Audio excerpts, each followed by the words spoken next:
Bay isingit ko lang, di ba? Bago naman ako manood ng mga videos ng Barda. Wow, talagang Barda ang lola niyo na fans, di ba?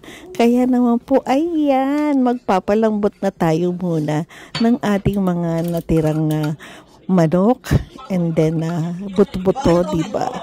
Pinagsama na natin sila sa pagpapakulo at pagpapalambot, and then syempre lagyan na rin natin ito ng sibuyas, luya and pamintang durog. Hayaan lang natin itong lumambot at ayan na nga, dahil komo nga minatira din kaming mga karne. Wow, mga karne, no? Alam mo naman ang dami, diba? And then syempre yung mix na fishball, diba? And the kikiam.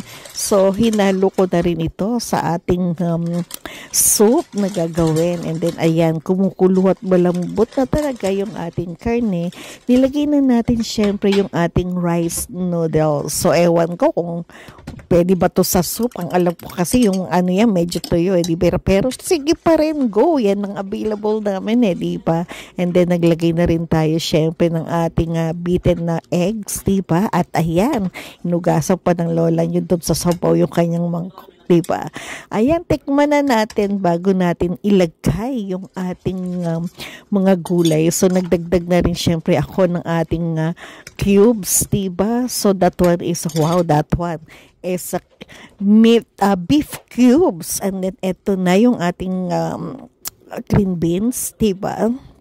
And then syempre pasasabi natin na talagang complete meal ito kasi nakita nyo naman kung gaano karami na, di ba? Kompleto na, di ba? May carbs na, and then syempre yung mga gulay natin, and then meat. So yung nilagay ko nga rin pala na celery, di ba? So ito lang yung mga natitira ko na lang na mga laman ng fridge namin, di ba? So yung enoki mushrooms na favorite ko din, di ba? Pag ako'y nagsusup, and then syempre pag okay na lahat, diba? Ito na yung ating huling nilagay, yung cabbage, and then of course yung bok choy. Kaya ayan, iniisa-isa ng lola nyo, diba? Yung ating mga gulay na yan, hayaan lang natin kumulo pa ito ng konti, diba?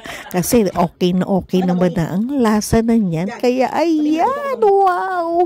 Kitang-kita na, diba? Napakasarap ng ating rice noodle soup na talaga namang just makakailang mangkok kaya ako ng laman nito. Grabe, ang sarap po.